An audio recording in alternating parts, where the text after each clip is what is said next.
Welcome. Go ahead and find space if you haven't already, and just come into a position that you can sit and allow yourself to be for the next few minutes. I'm going to start us off with a reading that I actually read a piece of this last week, but I want to talk about a little bit about a poem afterwards. So it's kind of opening up to this and kind of a reminder of what we're doing here. And I think it's important, especially as it's a Monday, to kind of refresh why we're here, what we're doing here, and the importance of what we're doing as we come back together. So go ahead and close your eyes, and you can just let the words and the sounds in your environment just be like background, and listen to the sound of your breath or whatever is most needed for you this morning. So just tune into yourself. Our challenge of living mindfully is to be in touch with the natural rhythms of our own life unfolding, even if at times we feel far from them or we have lost touch with them altogether, and find we have to listen afresh to those inner cadences and callings with great tenderness and respect. Our imagination about what may or may not happen in some other moment may go wild at times, out of desire or fear. In fact, that is bound to happen. But these intoxicants and the anguish they bring with them can be counterbalanced and held in perspective by a wisdom that is slowly growing within us. A wisdom that emerges out of our fidelity to the practice of mindfulness and to its embodiment in how we meet our moments, large or small.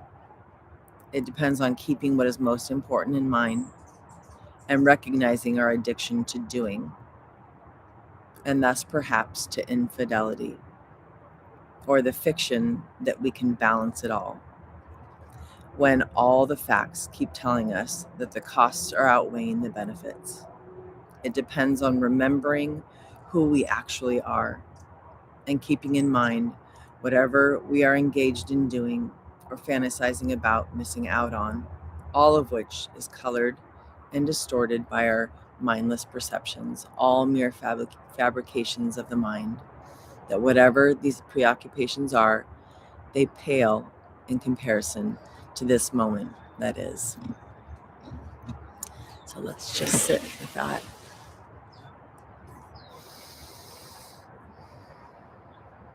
Sitting as if our life depends on it, because we know that it does.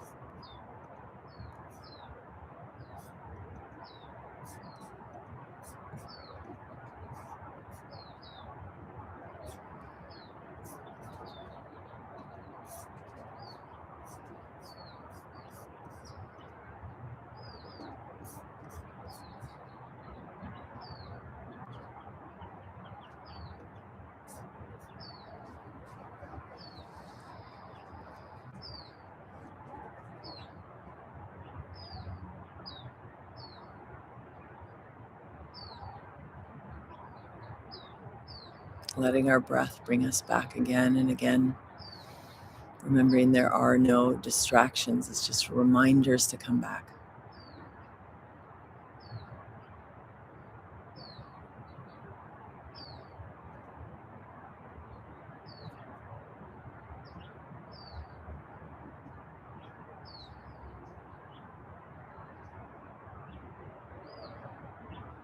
There's nothing this moment should or shouldn't be, it just is. So we notice whatever's here.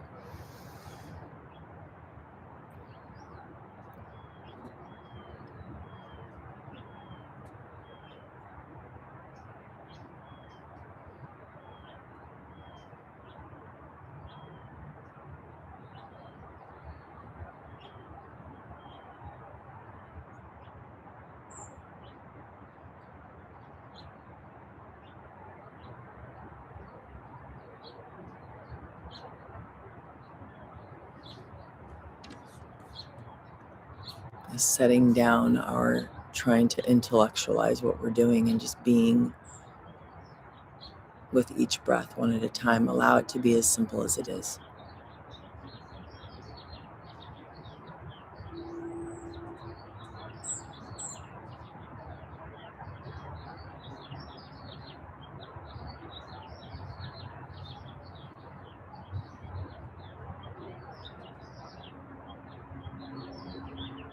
This is a moment of not trying or cultivating, but just witnessing.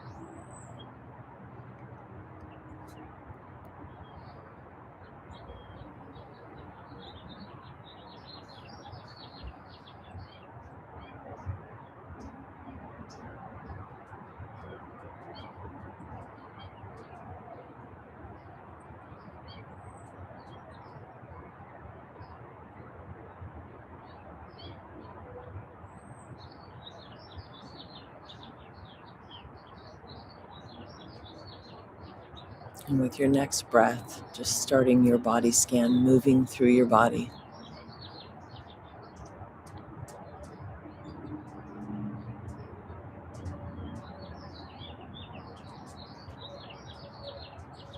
Not trying to fix or change. Setting down or wanting to judge. Just letting that be.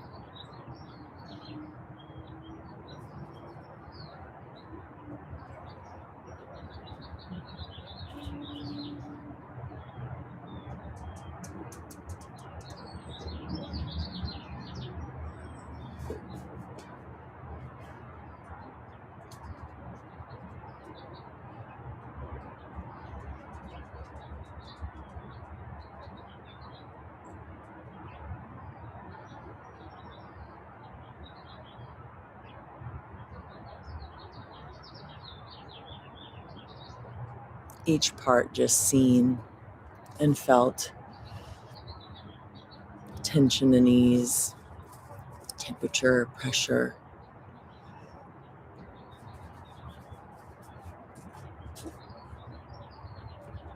Places where we may feel numb, or we may feel like we can't feel a certain part of our body, and that's a sensation too. So we just allow that to be. As is this body in this moment.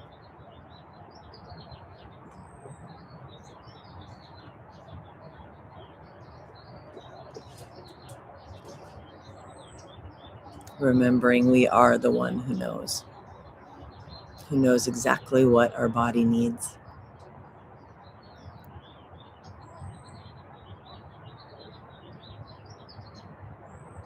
For growth and for healing.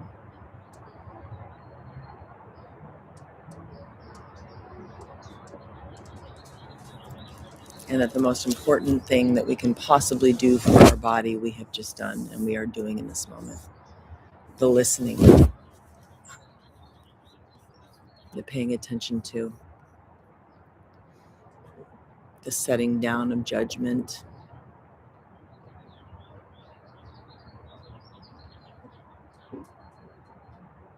Already we have given our body what it needs most. And ask your body, what else do you want today? What else do you need?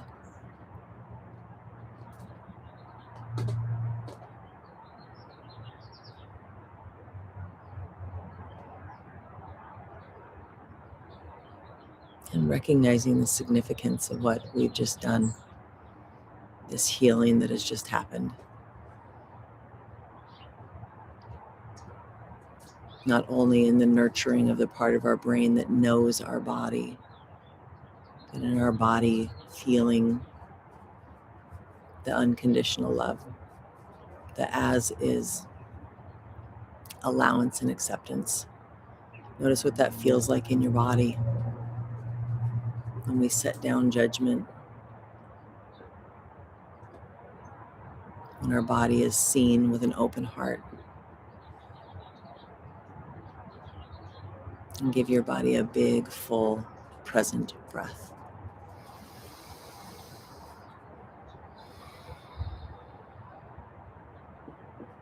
And shift your awareness into your feeling self. And see your feelings and your emotional self in this moment as if for the first time. Here's a feeling.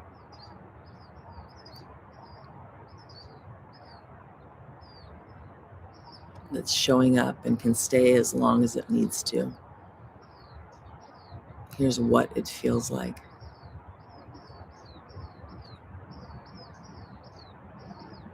The quality. Here's where it's showing up in my body.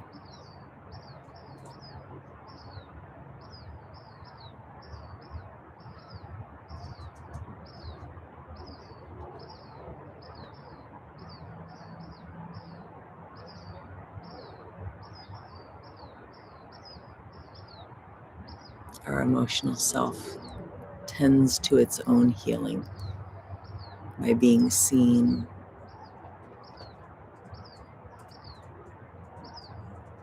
by expression through our body.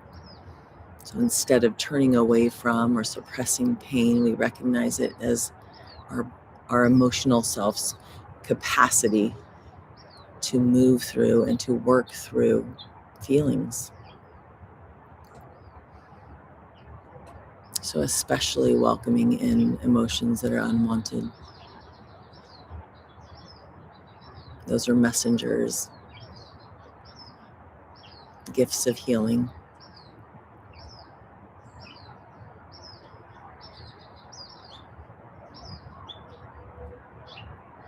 Our emotional self is being held with unconditional love in this moment, being seen, and ask, what is an act of love today?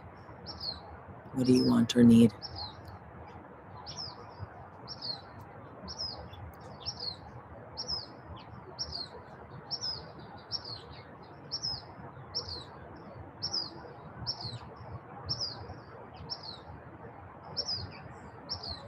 And give your emotional self a couple breaths of gratitude.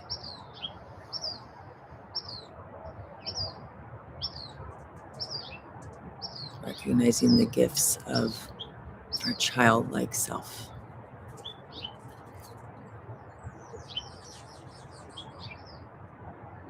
And then a couple of breaths of settling back into yourself, the watcher,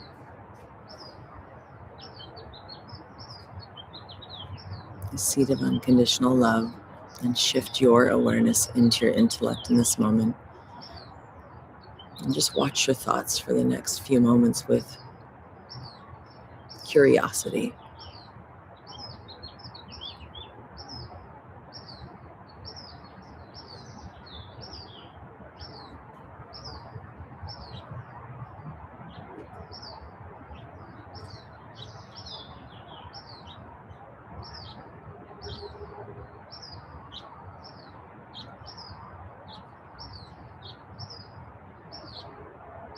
Setting down our need to think certain thoughts or resist certain thoughts. Just allowing our intellect to free flow.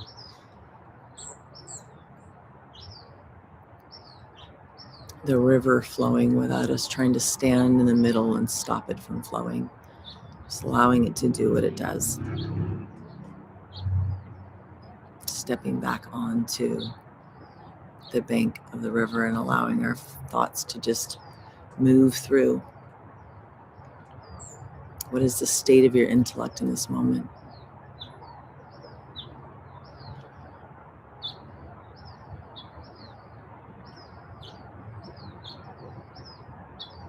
Recognizing what it feels like for your intellect to just be seen as is.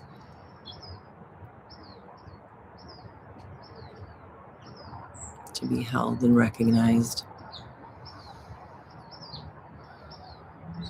And ask, what do you want or need today?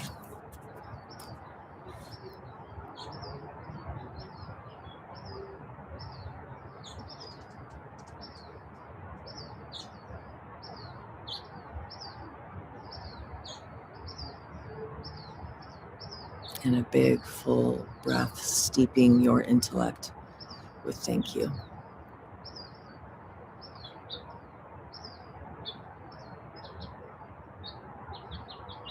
And then coming back into your spirit, embodying your spirit in this moment, shifting your body so you feel your spirit embodied.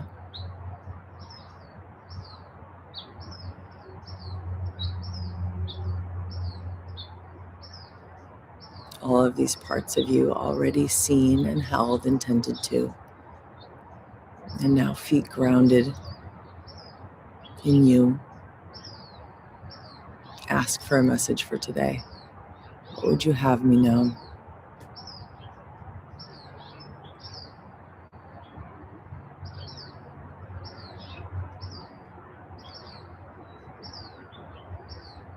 We're committed to a spirit-guided life.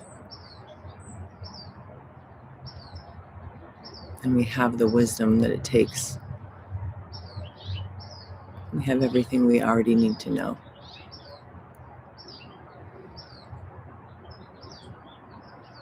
When you're ready, welcoming back in your senses, being in your space, being in your moment.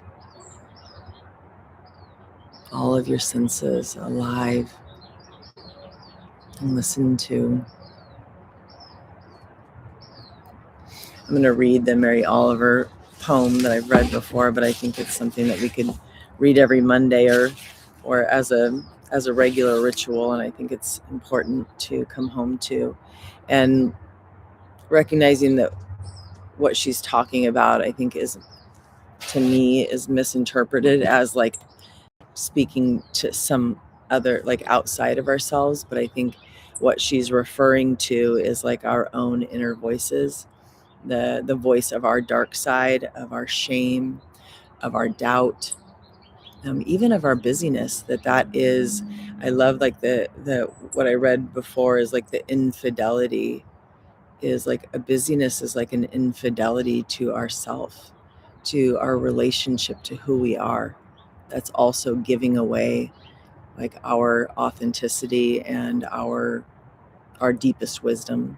So I think to me, the interpretation of this is like no longer giving away our life to the voices that we've taken on. And I think it's voices that don't ever go away. It's like this voice that we think keeps us safe. The voices of our fear that we have allowed to become our narrator. We've talked about that a lot. Is just like the turning down the volume, that it doesn't go away, but we turn down the volume of our dark side, of those voices that helped us survive up until this point, and that we can recognize that we don't need anymore.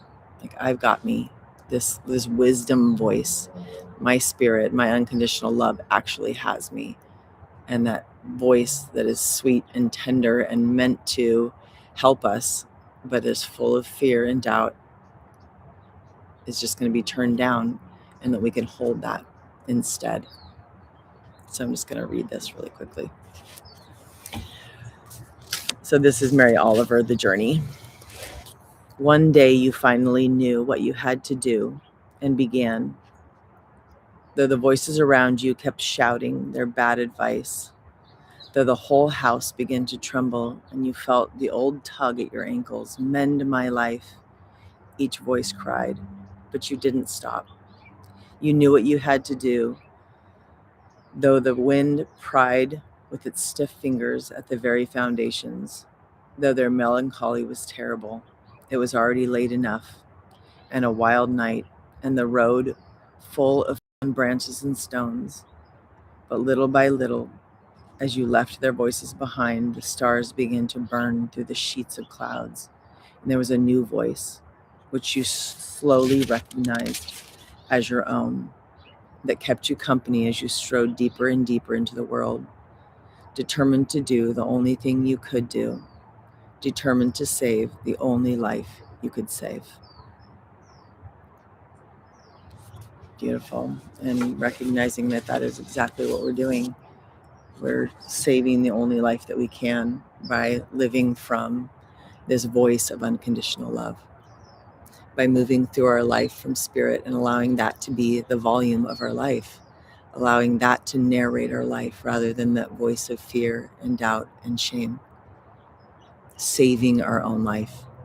I do believe that with all of my heart, is like that we are saving our life by what we're doing here.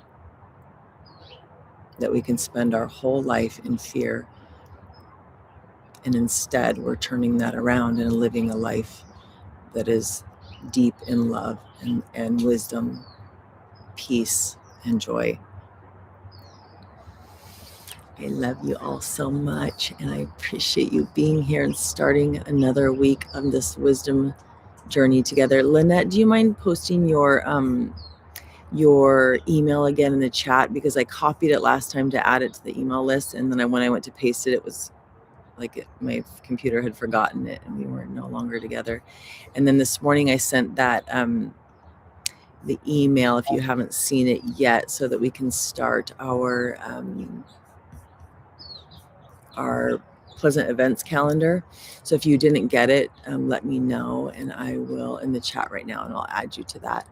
But it really has been helpful in a lot of ways, like we were talking about a little bit last week, but keeping track of how you feel, especially how you feel in your body during a pleasant event. And I think it's pretty difficult to do in retrospect. Like at the end of the day, when you think like, okay, here was a pleasant event, how was I feeling in my body? I think oftentimes we're not very aware of that. Like we're aware of the outside circumstance of the situation and maybe comparing it to another event intellectually, but like really being with a positive experience in our body makes it a whole, like a deeper, more like the capacity for actually experiencing pleasure when we're in our body is really profound. And so I think there's this ability to, I think for a long time with most things, I think we can do it in retrospect for a while, like catch what you do after you do it. Same thing with like when we catch ourselves doing something like a pattern that is unhelpful or that we've been trying to, let go of. We recognize afterwards, like, oh shoot, I lost my temper again, or oh shoot, I was really distracted again or mindless again afterwards. And it starts to move backwards where we start to notice while we're doing it, oh, I'm not, oh, I am losing my temper with somebody that I love, or oh, I am really spacing out in the situation or not being present. And then I think there's the capacity to like, okay, now I can show up in a way where I don't actually even do that thing.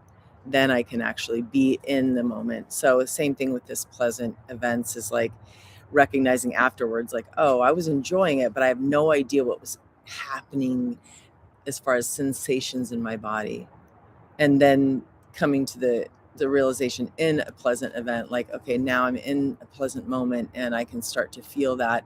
And then being able to go into ahead of time, like I'm going into an experience, I really am going to be in my body in this experience. And like I was saying before, it doesn't have to be like, a big celebration or like something that's a big deal, but like in this moment, like this in this moment, this is a pleasant event we're having right now. And like, what does it feel like to be in your body right now? Like, what does that feel like? And it's just a skill we develop, like this ability to be in our body with each moment. So let's do that and then reflect on it, what our experience is. Thank you, Lynette. Over this week. And we can talk about it when we do our wisdom journaling on Friday. I love you guys, and I will see you tomorrow. Thank you. Thank you. Steph. Bye, everyone. Bye. Thank you. You guys have a good day. Thanks. Love you. Thank you. Guys. Thanks so much. Love you. Love you. Really hit home today. Oh, yay. That was wonderful. Thank you so much. Thank you. Thanks so much for being here. How was your flight back? It was easy. Easy.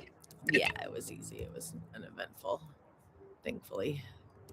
Mom finally got out of the port, but she was in a funky spot, so she wasn't going to be able to join us this morning. But they left the port at 1 in the morning. My God. I know. From Miami? Mm-hmm. Yeah. Jeez. I know, poor thing. That's nuts. I know. You're cutting out really bad. I don't know if it's my phone or yours. It might be mine. Oh, there we go. Oh. What were you saying? She thought that they were going to not